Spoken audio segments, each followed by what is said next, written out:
اعوذ باللہ من الشیطان الرجیم بسم اللہ الرحمن الرحیم۔ اب جو حصہ آ رہا ہے یہ وہی مسلمانوں سے خطاب ہے، لیکن اس میں ایک استدراک سمجھیے کہ جو شروع میں کچھ آیتیں آئی تھیں خواتین کے معاملے میں، یتیم عورتوں کے معاملے میں، ان سے نکاح کے معاملے میں یا طلاق کے معاملے میں، اب اس میں کچھ وضاحتیں، کچھ سوالات مسلمانوں کی طرف سے ہوئے، مزید وضاحتیں طلب کی گئیں تو اللہ نے یہ وضاحتیں نازل کی ہیں۔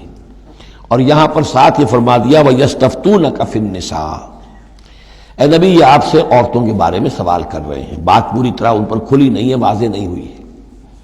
قُلِ اللَّهُ يُفْتِيكُمْ فِيهِنَّ، ٹھیک ہے کہہ دیجئے اے نبی ان سے، اللہ تمہیں فتویٰ دیتا ہے، بتاتا ہے، وضاحت کرتا ہے ان کے بارے میں۔ وَمَا يُتْلَىٰ عَلَيْكُمْ فِي الْكِتَابِ مِنْ يَتَامَى النِّسَاءِ، اب وہ آیت نمبر 3 کے اندر بات واضح ہو گئی، قرآن نے ثابت کر دیا کہ وہاں جو کہا تھا کہ وَإِذْ خِفْتُمْ أَلَّا تُقْسِطُوا فِي الْيَتَامَى، تو یتامى النساء مراد تھی وہاں پر، کہ اگر تمہیں اندیشہ یہ ہو کہ یتیم لڑکیوں سے شادی کرو گے تو ان کے ساتھ انصاف نہیں کر سکو گے، اس لیے کہ ان کی طرف سے کوئی ہے نہیں جو ان کے حقوق کا پاسدار ہو اور تم سے کوئی بات پوچھ کر سکے ان کی طرف سے، تو پھر ان سے شادی مت کرو، بلکہ تم اور جو عورتیں ہیں شادی اگر کرنی ہے ایک سے زائد تو مَا طَابَ لَكُم مِّنَ النِّسَاءِ مَثْنَىٰ وَثُلَاثَ وَرُبَاعَ، شادی کرو۔ تو یہاں فرمایا وہ تھا عورتوں کی، یتیم عورتوں کے بارے میں وہ حکم تھا، ما یتلا علیکم، جو تمہیں سنایا گیا، جو سنایا جا رہا ہے کتاب میں، فی یتامى النساء، ان عورتوں کے بارے میں کہ جو یتیم ہیں، وہ عورتیں یا لڑکیاں، لا توتونہن ما کتب لہن، تم دیتے نہیں ہو انہوں جو اللہ نے ان کے لیے لکھ دیا ہے، بغیر مہر کے یتیم بچی تھی آپ نے شادی کر لی، کون اس کی طرف سے مہر طلب کرے گا؟ وترغبون ان تنکحوہن، اور چاہتے ہو کہ اسے نکاح بھی کرو، والمستضعفین من الولدان، اسی طرح بچے جو ہیں ان کے ساتھ بھی جو ظلم ہوتا ہے، وان تقوموا للیتامى بالقسط، اور وہ جو ہم نے تفصیل سے احکام دیے ہیں کہ یتیموں کے معاملے میں انصاف پر کاربند رہو، وما تفعلوا من خیر فإن اللہ کان بہ علیما، اور جو خیر بھی تم کرو گے اللہ اس سے واقف ہے، تمہاری نیتوں کو جانتا ہے۔ تو وہ احکام ہے، بنیادی ہدایات دے دی گئی ہیں، اور اس میں اس سے اضافی شے جو ہے وہ یہ ہے کہ تمہاری نیت صاف ہونی چاہیے۔ واللہ یعلم المفسد من المصلح، اللہ جانتا ہے کہ کون حقیقت میں شرارتی ہے اور کون جو ہے اس کی نیت صحیح ہے۔ وَإِنِ امْرَأَةٌ خَافَتْ مِنْ بَعْلِهَا نُشُوزًا، اب دیکھیے ایک نشوز عورت کے لیے آیا تھا کہ اگر واللاتی تخافون نشوزہن، وہ عورتیں، وہ بیویاں کہ جو سرکشی کر رہی ہیں، حکم نہیں مان رہی ہیں، تابعداری نہیں کر رہی ہیں، زدم زدہ پر اڑی ہوئی ہیں، ان کے بارے میں تو آ چکا تھا شروع میں۔ اب یہاں عورتوں پر بھی تو ہو سکتا ہے کہ مرد ظلم کر رہا ہے، مرد جو ہے وہ ان کا حقوق ادا نہیں کر رہا ہے، شوہر جو ہے وہ اپنی قوامیت جو ہے اس کو غلط طریقے پہ استعمال کر رہا ہے، روب ڈالتا ہے، دھونس دیتا ہے، یا اور بری طریقے سے ستاتا ہے، تنگ کرتا ہے، تنگ کر کے وہ مہر معاف کرواتا ہے، یا کچھ اور، اگر ذرا اس کے والدین اچھے کھاتے پیتے ہیں تو لاؤ اپنے والدین کے گھر سے، یہ ساری گندگیاں جو ہمارے معاشرے میں ہوتی ہیں اور عورتیں بیچاری اس میں پستی ہیں، وہ جو چکی کے دو پارٹوں کے مابین۔ وَإِنِ امْرَأَةٌ خَافَتْ مِنْ بَعْلِهَا نُشُوزًا، اور اگر کسی عورت کو اپنے شوہر سے اندیشہ ہو جائے کہ وہ زیادتی کرے گا، وہ زیادتی کر رہا ہے اور وہ اس کے حقوق ادا نہیں کر رہا، او اعراضاً، یا اب وہ اس کی طرف میلان ہی نہیں رکھتا، اب وہ گویا کہ بیوی ہے ہی نہیں، اس کی طرف کوئی میلان نہیں، کوئی نئی شادی رچائی ہے اور سارا جو ہے توجہ جو ہے وہ نئی نویلی دلہن کی طرف ہے، او اعراضاً، جی بھر گیا، توجہ ہٹ گئی، فلا جناح علیہما، تو ان دونوں پر کوئی الزام نہیں ہوگا، ان یصلحا بینہما صلحا، کہ وہ آپس میں بیٹھ کر صلح کر لیں، صلح سے مراد یہاں پر اپنا معاملہ طے کر کے اور عورت خلا کر لے، بس صلح خیر۔ لیکن خلا کرنے میں جیسا کہ ہم پڑھ چکے ہیں عورت کو مہر چھوڑنا پڑے گا، لیا تھا تو کچھ واپس کرنا پڑے گا، والصلح خیر، صلح اچھی ہے، وأحضرت الانفس الشح،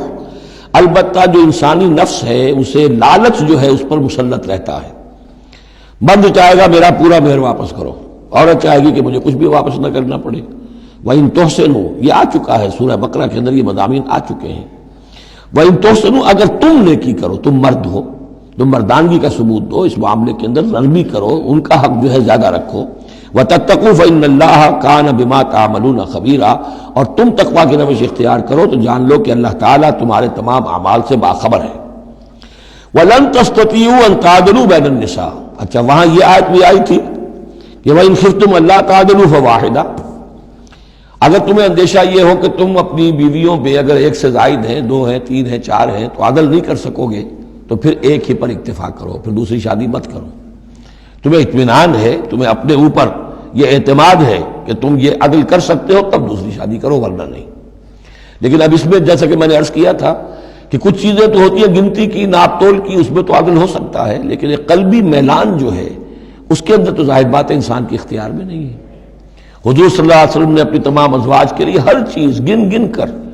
یعنی باریاں بھی مقرر تھیں آپ کی شب باشی کی، دن میں بھی اب آپ ایک چکر لگاتے تھے عصر اور مغرب کے درمیان، تو تھوڑی تھوڑی دیر ہر اپنی زوجہ محترمہ کے پاس ٹھہرتے تھے، کہیں تھوڑی دیر بھی زیادہ ہو جاتی تو کھلبلی مچ جاتی تھی، آج وہاں کیوں ٹھہر گئے، آج زینب کے پاس زیادہ وقت کیوں لگ گیا، آج فلاں کیا ہو گیا، وہاں شہد دیا گیا تھا وہ شہد پی رہے تھے تو اس وجہ سے دیر لگ گئی۔ تو حضور سے جب کہا گیا اشارے کنائے سے آپ نے قسم کھا لی اچھا میں آئندہ کبھی شہد نہیں پیوں گا،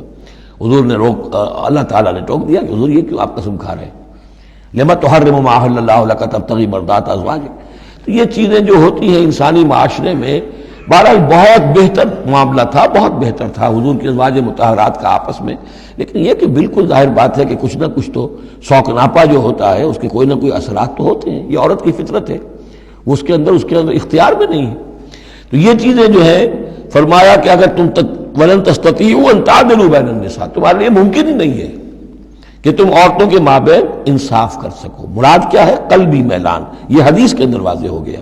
اور حضور فرمایا کرتے تھے کہ اللہ جو بھی چیزیں ہیں میں نے اس میں پورا عدل کیا ہے، باقی جہاں تک میرے دل کا میلان کا تعلق ہے مجھے امید ہے تو مجھ سے مواخذہ نہیں کرے گا، یہ ہے ظاہر بات ہے۔ لیکن اگر تم چاہو بھی تو تم عدل نہیں کر سکتے۔ وَلَن تَسْتَطِيعُوا أَن تَعْدِلُوا بَيْنَ النِّسَاءِ وَلَوْ حَرَصْتُمْ، چاہے تم کتنے حریص ہو اس کے نہیں کر سکتے۔ فَلَا تَمِيلُوا كُلَّ الْمَيْلِ، تو ایسا نہ ہو کہ ایک کی طرف پورے کے پورے جھک جاؤ، میلان میل، کل المیل، ایک ہی کی طرف پورا میلان ہو جائے، فَتَذَرُوهَا كَالْمُعَلَّقَةِ، کہ دوسری بیوی معلق ہو کر رہ گئے، اب نہ وہ شوہر والی ہے اور نہ آزاد ہے، اس سے کوئی تعلق ہی نہیں۔ وَإِن تُصْلِحُوا وَتَتَّقُوا، اگر تم اصلاح کر لو اور تقوی کی روش اختیار کرو، فَإِنَّ اللَّهَ كَانَ غَفُورًا رَحِيمًا، تو اللہ تعالیٰ بھی غفور الرحیم ہے۔ صدق اللہ العظیم۔